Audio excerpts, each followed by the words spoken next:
This happened a few years ago. I decided to take my younger brother camping. We wanted to reconnect and escape the chaos of our daily lives. I wasn't an expert, but I knew enough to think we'd be okay. We picked a remote clearing, surrounded by tall pines and a calm lake. It felt like the perfect escape, and I've never stopped thinking about that weekend. As dusk settled, we set up our tent and started a small fire. The atmosphere seemed peaceful. We shared stories and roasted marshmallows. But later that night, things changed. Around midnight, I woke up. I heard soft rustling outside our tent. At first, I thought it was just animals, but it felt different. It felt almost deliberate. I stayed still, listening. It sounded like someone was pacing around our campsite. My heart raced. Morning came, and I hoped it was just my imagination. I unzipped the tent, and then I froze. There were footprints leading away from our tent. They looked bigger and deeper than mine or my brother's. My stomach twisted.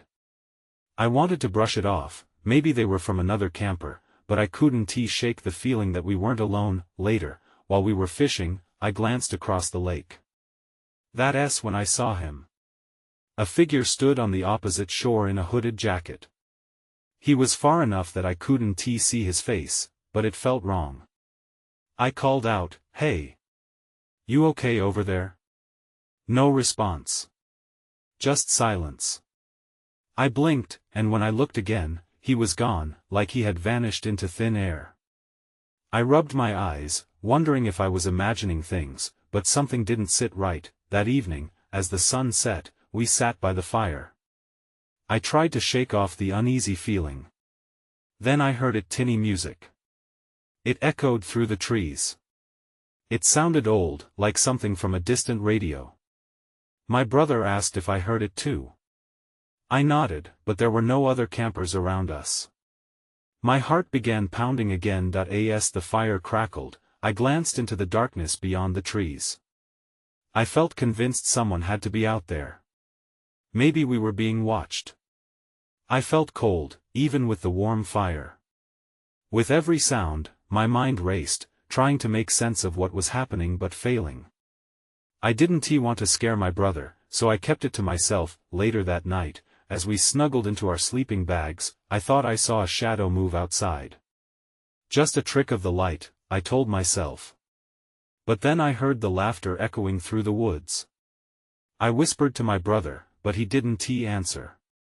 I turned around, and my breath caught in my throat. Then came the final encounter. I heard that laughing voice again. It asked, "What are you doing here?" I turned around. There was nobody there. My heart dropped. I didn't know what to do next. All I could feel was fear. I never wanted to leave a camping trip so quickly. But we had to go. Whatever was there, it didn't want us around. We barely slept. The night dragged on, filled with the sounds of the forest, and I kept my eyes on the tent flaps, half expecting them to burst open. Just before dawn, I finally heard my brother stir. "Are we leaving?" He whispered, his voice thick with sleep. "Yes," I said, trying to keep my voice steady. "We're packing up." I jumped out of my sleeping bag and hurriedly unzipped the tent, bracing myself for whatever awaited outside. The first light of day spilled into the clearing, but it didn't help calm my nerves. The footprints had vanished in the morning light, and for a moment, I believed the night had been a dream. Then, I heard it again, faint music drifting through the trees, like a lost melody that didn't belong. "What is that?" my brother asked, rubbing his eyes. "I don't know, but let us focus on packing," I said, forcing a smile, though my heart raced at the thought of staying another moment. We quickly folded the tent and stuffed our gear into our packs. The music grew slightly louder, almost calling us, but I pushed the urge to investigate aside. I glanced at the lake, but the figure was gone. It felt eerily empty, and I urged my brother to hurry. Just as we finished loading the last of our gear, I spotted something on the ground near the fire pit. I walked over, my gut tightening. It was a small, old music box, intricately carved with a faded design. My hands trembled as I picked it up. "Look," I said, showing my brother. "Where did this come from?" He squinted at it. "I don't know. It looks creepy." I opened the lid, expecting nothing. To my surprise, a soft tune began to play, that same tinny music echoing around us. My brother's eyes widened in fear. Without thinking, I slammed the box shut, the sound snapping me out of my trance. "We need to go," I said, urgency dripping from every word that we made our way back to the car, but the music still echoed in my head, growing louder instead of fading away. A shiver ran down my spine. I suddenly felt like we were being watched again, but this time from all sides. As we reached the vehicle, I paused. My brother tugged at my arm. "What is it?" "Just wait." I scanned the trees surrounding the clearing. "Did you hear that?" He nodded, his face pale, and I could see his fear reflected in my own. A faint rustling noise came from the woods, again deliberate and slow. It felt too intentional. "Get in the car now," I yelled, my earlier resolve shattering. We scrambled into the car, and I fumbled with the keys, my fingers shaking. As I started the engine, I glanced toward the trees one last time. And there he was, the hooded figure stood at the tree line, watching us with unblinking eyes. I pressed the gas pedal to the floor. The tires screeched as we tore down the dirt road, leaving the campsite behind. But the image of that figure wouldn't leave my mind. As we sped away, I could still hear its soft laughter trailing behind us, dancing through the air like an echo that wouldn't die. Just when I thought we were safe, my brother turned to me, eyes wide with terror. "Did you see his face?" My heart sank. I had to know. "What do you mean?" He hesitated. "I didn't see a face, just darkness. I didn't want to think about it. Whatever was in those woods hadn't let us leave so easily." The feeling of being watched lingered, like a shadow passed over us, and I knew we had not seen the last of it. The further we drove, the more the tension in the car thickened. I glanced at my brother, his face pale and drawn. The laughter still echoed in my ears, a haunting melody that clung to my thoughts. I couldn't shake it off, and I could tell he couldn't either. "What do we do now?" he finally asked, his voice a fragile whisper. "We get home," I replied, gritting my teeth. I didn't want to let the fear creep further into my mind. "That's all we do." The road twisted ahead, lined with towering trees that swayed gently in the breeze, but their silhouettes felt more menacing now. Each shadow seemed to pulse, alive with memories of what we had just escaped. I kept glancing into the rearview mirror, half expecting to find that figure following us. But there was nothing, only the wooded landscape falling away behind us. We drove for what felt like hours, an unnerving silence settling. I tried tuning the radio to drown out the darkness creeping in, but my fingers trembled over the knobs, and static filled the air. Just as I was about to give up, a familiar tune broke through the white noise, the same melody from the music box. I froze, my heart stuttering. "Do you hear that?" I asked, my voice shaky. "Yeah," my brother replied, eyes wide. "Where is it coming from?" "I don't know. It's not supposed to be on the radio." Panic surged through me. I punched the button to turn it off, but the music only grew clearer. It filled the car like it was wrapped around us. "Turn it off," my brother shouted, and I started to yank at the dial frantically. The music suddenly stopped, leaving an unsettling silence so thick it felt suffocating. "Maybe just drive faster," I said, a note of desperation creeping into my voice. I slammed the accelerator, and the car surged forward, rattling against the uneven road. We rounded a bend when I saw something in the middle of the path. I couldn't believe it. I slammed the brakes, heart racing. There, on the road, was the music box. Just sitting there, as if waiting for us to return. My brother gasped, too shocked to speak. What the hell? I whispered, barely releasing the brake. How did it get here? I don't know. Just go around it. He urged, fear gripping his voice. I stared at the box, unwilling to take my eyes off it. It looked the same worn and delicate, carved designs glistening in the sunlight as if it glimmered mischievously.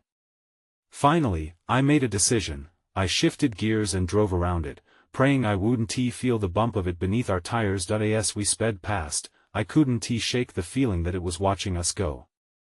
When the dust settled behind us, everything felt eerily normal again, but that sense of dread refused to leave. We finally reached the highway, the hum of cars offering some relief. I breathed out, trying to shake off the weight pressing down on me. Yet even as I looked at my brother, I could see the fear still marred his features. Do you think we're safe? He asked, looking out the window as if expecting something to appear. I don't know. That's when a shadow loomed over the road, darting across the pavement. I squinted, but it disappeared as quickly as it came, left only to the whisper of the trees. Did you see that? I gasped. Yeah, my brother replied slowly, his voice filled with uncertainty. What was it? I didn't want to know. I accelerated, gripping the wheel tighter. Just keep your eyes open. Every shadow seemed to shift, every rustle felt ominous. And when I heard laughter again, the same disembodied sound that had taunted us before, I knew we were still not alone. The laughter echoed again as we merged onto the highway, unsettling my racing thoughts. It felt as if the very road beneath us was alive, urging us to proceed with caution, yet I couldn't stop myself from pushing the pedal down harder. I wanted to be far away from whatever madness this all was. Suddenly, the headlights flickered and dimmed. I cursed under my breath, jostling the steering wheel. What now? My brother muttered, his voice barely audible over the engine's roar. Just the car, it's fine. I replied, trying to sound more confident than I felt. A knot tightened in my gut. I couldn't remember the last time I felt this scared, and then I saw it flickering just off the side of the road, a figure standing among the trees. It was impossible to make out details, just a dark silhouette melding with the night. I turned my head, straining to catch another glimpse, but it vanished as the headlights swept past. What is it? My brother said, panic rising in his tone. I thought I saw someone, I replied, my throat dry. But it's nothing. Just the shadows. I hoped that was true. Still, a strange compulsion to turn back urged at me. A strange, cruel giggle floated through the car, teasing the corners of my mind. I clamped my hands tighter around the wheel. Focus. I urged, glancing nervously at my brother. We need to get home. But as I sped along the dark stretch of highway, it felt like the world outside was pressing closer, folding in on us, like a monstrous hand wrapping us in fear. Then ahead, a flicker of lights caught my eye. I squinted as we approached a small clearing. A campfire burned brightly, casting an inviting warmth amidst the cold night. But as we drew closer, I realized the scene morphed into something unsettling. An overturned tent lay nearby, the fabric flapping in the wind like a wounded creature. What is going on? My brother whispered, wide-eyed. I pulled over, my heart beating louder past the car's pounding engine. I don't know, but we should check it out. He leaned back in his seat, shaking his head. No way. Let us just keep going. But I was already stepping out. We can't ignore it. This could be an accident. Someone might need help. Each step felt like a betrayal to my instincts, but curiosity clawed at me. The laughter returned, this time more sinister, bouncing off the trees, trying to lure us in. My brother's breath hitched behind me. I turned to see his terrified face, but before I could comfort him, I heard a rustling from the edge of the woods. A shadow moved, and whatever it was closer. Come on. I shouted, urgency coursing through me. That's when I saw it, a figure darting through the trees, a veil of darkness following in its wake like a shadow on its tail. But then it stopped, revealing a wide grin, even in the darkness. My blood ran cold. The laughter crescendoed, and the figure tilted its head, as if sizing us up. "We need to get out of here," I yelled, rushing back to the car, my legs moving faster than my mind could comprehend. All I could think about was getting back on the road and far away from that mocking face. My brother sprinted after me, fear eclipsing his features. As I fumbled with the keys, I could feel the presence lurking in the shadows, reminding me that whatever this was wouldn't let us go without a fight. Finally, the engine roared to life, and I hit the gas, desperate to escape. But then everything went dark. The headlights flickered and died, plunging us into a thick, smothering blackness. "What is happening?" my brother cried. I gripped the wheel, panic rising within me again. "I don't know." And that's when I heard it, the soft, sing-song laughter surrounding us, echoing in the void. I had no idea what was waiting in the darkness, but I knew one thing for sure: we were far from safe. I sat frozen behind the wheel, the darkness outside pressing in, suffocating my thoughts. "We can't stay here," I finally said, my voice trembling. Then, like a sign from some unseen force, the lights flickered back on, illuminating the clearing. But the campfire had died down to embers, its warmth a distant memory. "What the hell?" I whispered. Panic twisted in my stomach. "We should go, right now," my brother urged, his eyes darting toward the woods. He could sense it too, the tension in the air, the oppressive silence that had settled after the laughter. I nodded, still gripping the steering wheel. But when I hit the gas, nothing happened. The engine sputtered and choked, the car a prisoner of that dark clearing. No. No, no. Fear flooded through me as I turned the key again. It struggled but ultimately went silent. "Is it broken?" My brother's voice was tight. "It can't be," I replied, panic rising. I pressed the gas again. Nothing. "Come on." Just then, I noticed something in the rearview mirror. A flicker of movement. My blood ran cold. I turned around slowly. The figure was back, closer than before, its grin stretching wider in the dim light. I fixed my gaze on its face, if it even had one. It was as if shadows spun together to form a shape, the grin gleaming like a crescent moon in the dark. "Turn the lights back on," I screamed, fighting against the suffocating fear. The dashboard flickered, and the radio crackled to life, static and whispers intermingling. "Get away," my brother shouted, looking out his window. "It's behind us." I turned just in time to see two more figures emerging from the trees, their movements jerky, like puppets on strings. They crowded the edges of the clearing, all grinning that same unsettling smile.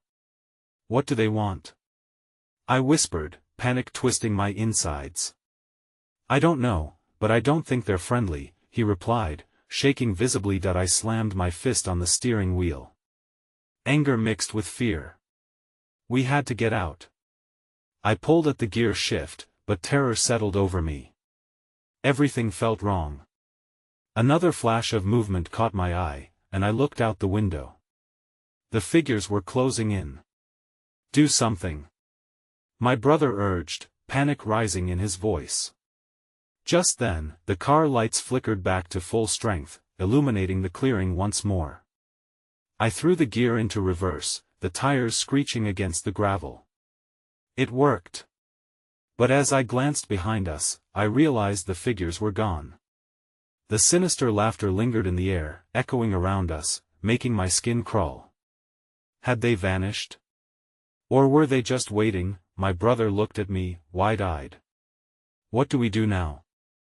"I don't know, but I'm not staying here," I replied, my heart racing. I shoved the gear into drive, and we lurched forward, racing blindly into the dark, not sure what we were running from or what lurked ahead. That's when I spotted movement on the side of the road, the same figure with the wide grin, standing in our path. I swerved, heart pounding, barely avoiding it. "Did you see that?" my brother shouted. I can't keep doing this. But I pressed on, desperate to escape, the laughter now a cacophony drowning us in dread. And just when I thought it couldn't get worse, a flash of light from the trees caught my attention. Another campfire. Maybe other campers?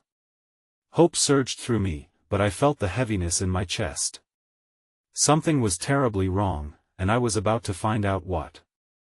As we drove closer to the light, I squinted through the windshield. The flickering flames danced like angry spirits, casting long shadows in the greenery. My heart raced with a mix of fear and cautious hope. Maybe there are people there. Maybe they can help us, I said, trying to convince myself more than him.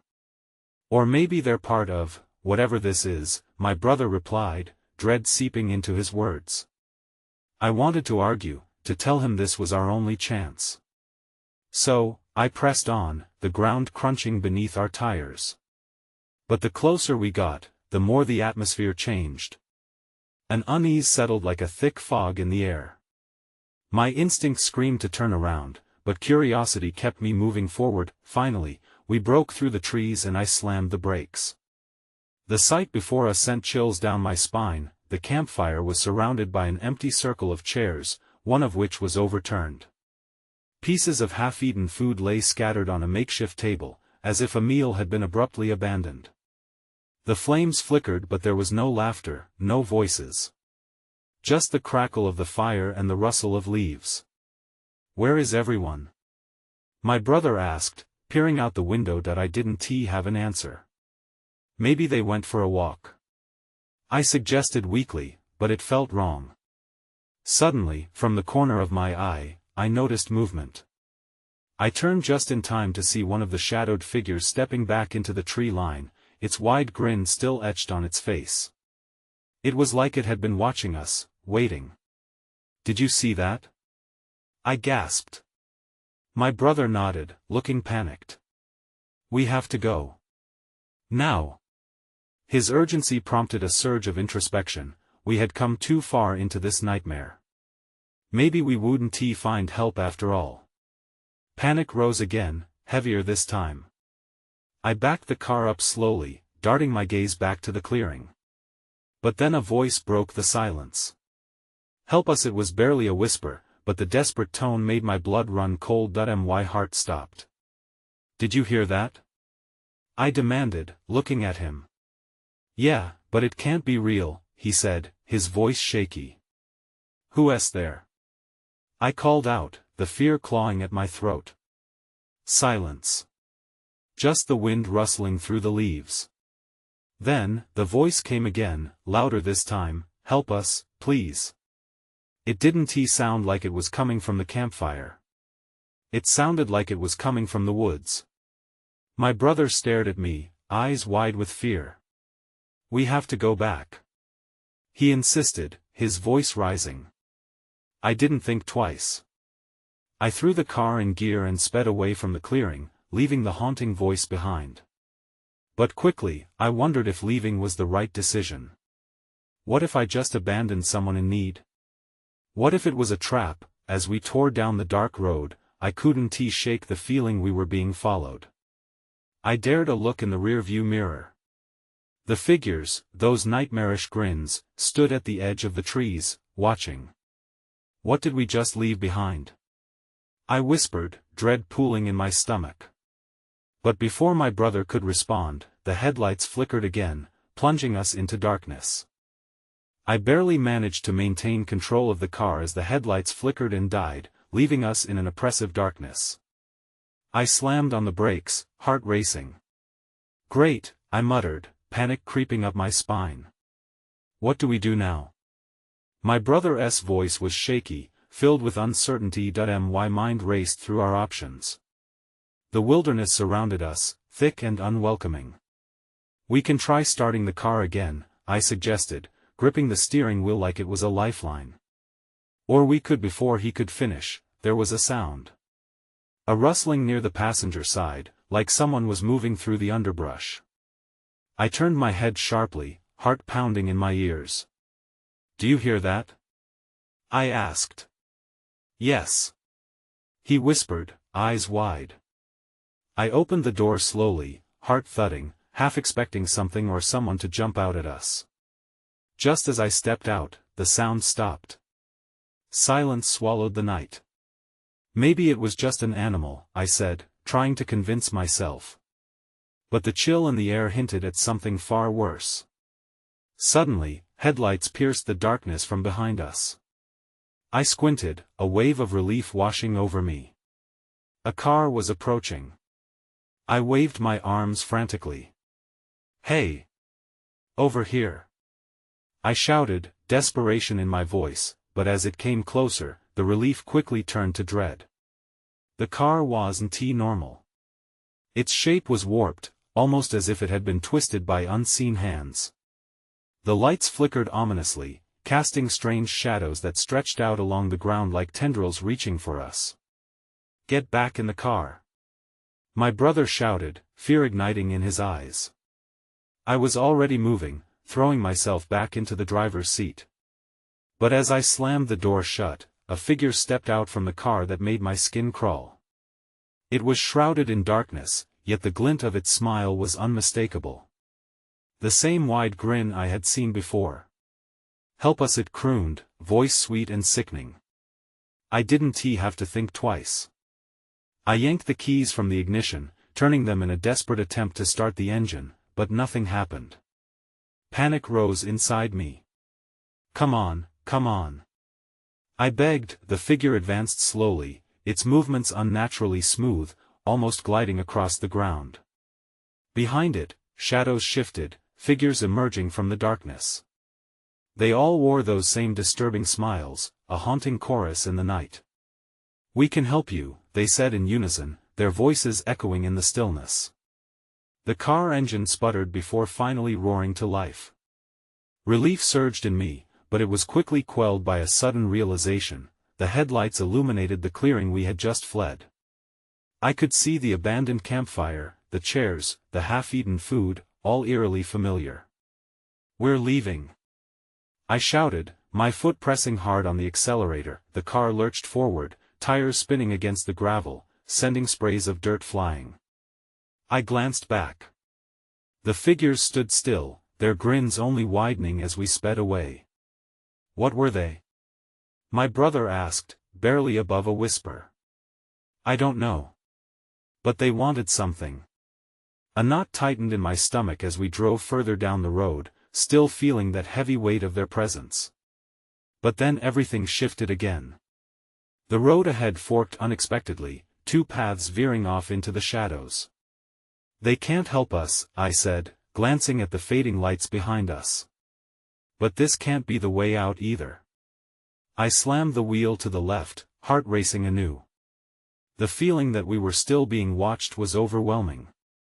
Then, I saw it. A sign, dimly lit by my headlights: "Caution, unlicensed camping area." That's when I realized something. We weren't just lost. We were being drawn in. The road narrowed as I pressed on, anxiety creeping back in with every bump and turn. The unsettling feeling of being hunted clung to me like a second skin. I tried to focus on the path ahead, but shadows seemed to flicker just out of the corner of my eye, always just out of sight. "Where are we going?" my brother asked, his voice quivering. "Anywhere but here," I replied, forcing bravado I didn't feel. I tried to keep the fear out of my voice, but I could sense his unease. Suddenly, a flash of movement caught my attention. Something darted across the road. I slammed on the brakes again, narrowly avoiding a large figure. My heart raced as I recognized it, a deer, standing still and seemingly frozen in place, eyes reflecting the headlights. But there was something off about it. Its body was oddly contorted, and it stared at us, unblinking, as if assessing whether we were a threat. Just as quickly as it had appeared, it turned and bolted into the trees. "What was that?" my brother asked, his hand pressed against his chest. "I don't know, but that was wrong," I said, the earlier dread resurfacing. That I turned back to the road, eyes scanning for any sign of life or danger. Ahead, I spotted another sign, this one larger and more ominous: "Turn back. Danger ahead." Danger? My brother's voice cracked. What does that mean? I think we should heed the warning, I muttered, glancing at the pathway behind us. The figures were nowhere to be seen, but I couldn't shake the feeling that they'd follow us again at any moment. Before I could consider our next move, the temperature in the car dropped sharply.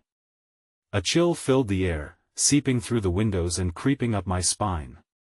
Is the heater broken? My brother asked, looking around, eyes wide with fear.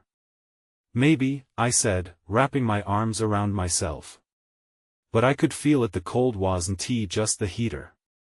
It was something else.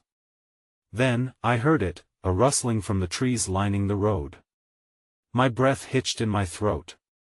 I peered out into the darkness. Shadows twisted and stretched as if alive, coiling around the trunks of the trees. Drive, my brother urged, his panic rising again. Just go. I stepped on the gas. The tires screeched as the car lurched forward. We raced past the eerie sign, and for a moment, relief washed over me only to be shattered by the sound of something slamming against the back of the car. My heart dropped. What was that? My brother shouted that I didn't dare look back. I just kept driving, pushing the limits of the car. In my peripheral vision, I saw the silhouette of another figure, almost human, darting from one tree to the next, keeping pace with us. Speed up. Please. My brother begged. Suddenly, the road ahead ended. No warning, no sign, just dense trees closing in on either side. I slammed the brakes, skidding to a halt. Panic surged through my veins as I realized we were trapped. Then, I saw a flicker of light from deep within the woods, beckoning us with an unnatural glow. It pulsed like a heartbeat. I turned to my brother, who looked just as terrified as I felt. Do we go towards it? He asked, shaking. I don't know, I admitted, feeling the weight of unseen eyes watching us from the tree-line. But something inside me stirred. The glow felt familiar, calling me closer. I had to know what it was. Reluctantly, we stepped out of the car, the door creaking eerily behind us. As we moved toward the light, dread washed over me. What had we stumbled into? When I saw it, a strange shape lying on the ground, half buried in the leaves. A shredded backpack, stained and torn. What if it belongs to someone? My brother whispered, fear creeping back in. I knelt beside it, heart pounding. This can't be good. I turned it over, and my stomach dropped. Inside was a photograph, a familiar face staring back at me. I stared at the photograph, the face seeming to leap from the paper. It was a picture of my best friend, Jake, taken during a camping trip we had years ago. He was smiling, carefree, but that smile felt like a taunt now. Is that? My brother's voice trailed off, incredulous. Yeah, I said, trying to sound brave but failing miserably. It's Jake. What is he doing here? My brother glanced around wildly, as if expecting Jake to materialize from the shadows. I shoved the photo back in the backpack. I don't know. But we shouldn't stick around. We began to back away, but the glow from deeper in the woods intensified, casting long shadows that seemed to twist and writhe. Against my better judgment, I felt a compulsion to approach it. Wait. My brother grabbed my arm, a desperate look in his eyes. We need to leave. We can't just ignore this, I insisted, pulling him toward the light. What if he's in trouble? Reluctantly, my brother followed. We crept forward, the eerie glow illuminating our path. As we neared, the sound of whispering filled the air, indecipherable yet overwhelmingly urgent. Can you hear that? I asked, glancing back at my brother. He nodded, fear etched on his face. The clearing opened up, and at the center was a strange sight, a circle of stones arranged in a bizarre pattern, each stone glowing with a soft luminescence. In the middle of the circle stood a tall figure cloaked in shadows. I could barely make out its features, but something about it felt both menacing and oddly familiar. Stay back, my brother whispered. This isn't right. Before I could respond, the figure turned slightly, and I caught a glimpse of what seemed like an unsettling smile. Panic surged through me. "Let us go." We backed away slowly, hearts pounding. But as we turned to escape, the whispers crescendoed into a chaotic din, drowning out my thoughts. "Jake!" I shouted, suddenly desperate. The name tore itself from my throat. "If you're here, say something." The moment the words left my mouth, a flicker of movement drew my attention. From the trees emerged a shape I doubted anyone could tell if it was human or something else entirely. It stood still for a heartbeat, then lunged toward us. "Run!" I screamed, adrenaline flooding my body. We dashed back toward the car, the snapping of branches and rustle of leaves echoing behind us. "I can't see where's the car," my brother shouted, panic rising in his voice. "Just keep moving," I yelled, feeling the darkness close in behind us. The dim light of the car's headlights grew nearer, yet fear gnawed at me. I could feel something pursuing us. We stumbled into the clearing, breathless, desperate to escape. I fumbled for the door. But when I turned, my heart plummeted. The figure was there, looming in the darkness, its presence oppressive. And then everything went dark, the world narrowed around us, swallowed by an unnatural void. I stumbled backward, fear surging through me as I reached for my brother. "Where are you?" "I'm right here," he cried, but his voice was distant, echoed by the void. Then, just as suddenly as it vanished, light flooded back into the world. I blinked, only to find we were back at the car, but now it was parked at the old campsite we once visited with Jake. The woods looked different, twisted, wrong. "What just happened?" my brother gasped, glancing frantically around that I couldn't formulate an answer. All I could do was stare at the familiar surroundings, the shadows creeping in like whispers of a past I couldn't escape. Something had changed, and I feared we had stepped into a nightmare we might never wake from. I sat in the car, disbelief coursing through me. The last thing I remembered was that shadowy figure looming, and now here we were, parked at our old campsite, a place that should have felt nostalgic but instead filled me with dread. Trees towered overhead, their branches sprawling like twisted fingers against the gray sky, and a palpable silence draped over everything. "We need to leave," my brother said, his voice barely a whisper. He looked as shaken as I felt. I nodded, gripping the steering wheel tighter, fighting the instinct to flee into the woods. As I put the car into reverse, a flicker of movement caught my eye, a figure darting among the trees, just out of focus. My heart raced.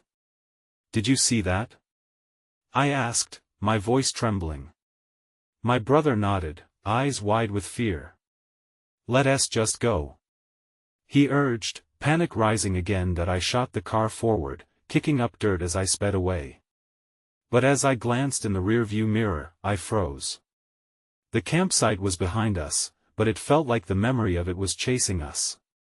Shadows seemed to swirl just at the edge of the tree line, lurking and watching. "I can't shake this feeling," I confessed, gripping the wheel as uncertainty gripped me tighter. "Yeah, neither can I," he replied, staring wide-eyed at the window, lost in his thoughts. Suddenly, static filled the air. I turned the radio dial, desperate for anything that might drown out the noise pressing in on us. A familiar melody sprang forth, chilling me to my core. The same tinny music from the music box played, echoing through the car like a specter. My brother turned sharply, eyes glinting with fear. "Why is it playing?" "Turn it off." I fumbled with the knob, but instead of silence, the music grew more pronounced, reverberating against the confines of our vehicle. "It's not supposed to be on the radio," I yelled, panic taking hold of me. "Just drive faster," he demanded, and I pressed the accelerator, the engine roaring as we zoomed down the winding road. But ahead loomed the silhouette of something blocking the road, momentarily immobilizing my fear. It was the music box, sitting on the asphalt as if waiting for us to come back for it.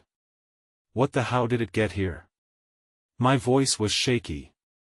I swerved, the tires screaming in protest. "Just keep going," My brother cried, and I veered off the gravel path, darting past the eerie object. Once it was behind us, relief began to wash over me, but it didn't last long. A cold dread crept back into my mind. Somehow, I knew whatever this wasn't done with us. We sped down unfamiliar roads, the landscape becoming more alien, shadows cutting through the light like daggers. How far till we hit the highway? My brother asked, anxiety crawling in the silence between us. Not far, I lied, trying to instill a false sense of safety. We rounded a corner, and suddenly, everything seemed to distort around us. The trees appeared thicker, more twisted, like they were closing in. I could feel something in the air, an oppressive heaviness that made it hard to breathe. And then it came, one of those figures, appearing directly in front of the car. This one was impossibly tall, cloaked in darkness and adorned with that haunting grin. I slammed the brakes. "Go back!" my brother shouted, the frantic note unmistakable. I threw the car into reverse, heart hammering against my chest. The moment I took my eyes off the figure, it vanished. "Where is it?" I yelled, trying to spin around for another look. "I don't know," my brother said as I strained my eyes, searching every shadow. My breath quickened, panic rising like bile in my throat. Suddenly, whispers swept through the air, thick and heavy, merging into a compelling chorus. "Help us, join us," they beckoned, and I could feel their resonance wrapping around us, inviting yet sinister. "It wants us," I breathed, with renewed determination. I slammed the gear into drive and sped down the road. The whispers faded, replaced by an eerie silence that filled the car, pressing in on us once again.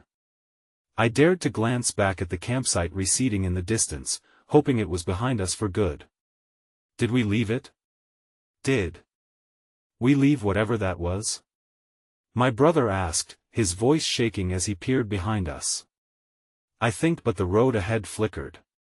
My vision wavered, and shadows shifted along the periphery, challenging the very fabric of reality itself. I couldn't tell where one thing ended and another began. Just as I thought I might break through, the landscape shifted again, the horizon bending slightly, a cruel twist of fate. "No," I whispered, dread swelling. I tightened my grip, compelling myself to concentrate on the road, but it was as if it was being pulled away from us, drawn back into that darkness. "What is happening?" my brother cried, panic bubbling over as I felt the car slowing. I pressed the gas with all my strength, but it only stuttered, flickering between movement and stillness as I strained to keep control. A flash of those grinning figures flickered along the sides of the road, fading and reappearing like specters. "Just keep driving," my brother urged, voice taut with fear. And as my foot pressed harder on the accelerator, a final echoing laugh surrounded us, vibrant, alive, enveloping the air like a suffocating haze. In that moment, I felt a surge, a final push of adrenaline that propelled us forward, but the world grew darker still, plunging into chaos. Everything blurred around us. I never understood how we finally broke free. When the trees finally receded, and light returned, I floored the gas, driving madly toward the approaching warmth of civilization. I could hardly breathe, my heart pounding in tandem with the engine's roar. We reached the highway, the hum of cars and lights offering a sense of normalcy. But as we merged, a glance at the rearview mirror revealed a faded silhouette lingering at the edge of the trees, the figure, the music box, the laughter. The oppressive weight of night still clung to me, and as we sped away, I understood I would never truly know what had happened that night. There were questions I couldn't answer, memories that refused to fade, and shadows that would likely forever linger in the corners of my mind. I moved to a different city afterward, hoping the distance could shield me from the darkness. Sometimes, late at night, I think about that weekend, the laughter echoing in the recesses of my memory, leaving me with an unsettling question: what really followed us back?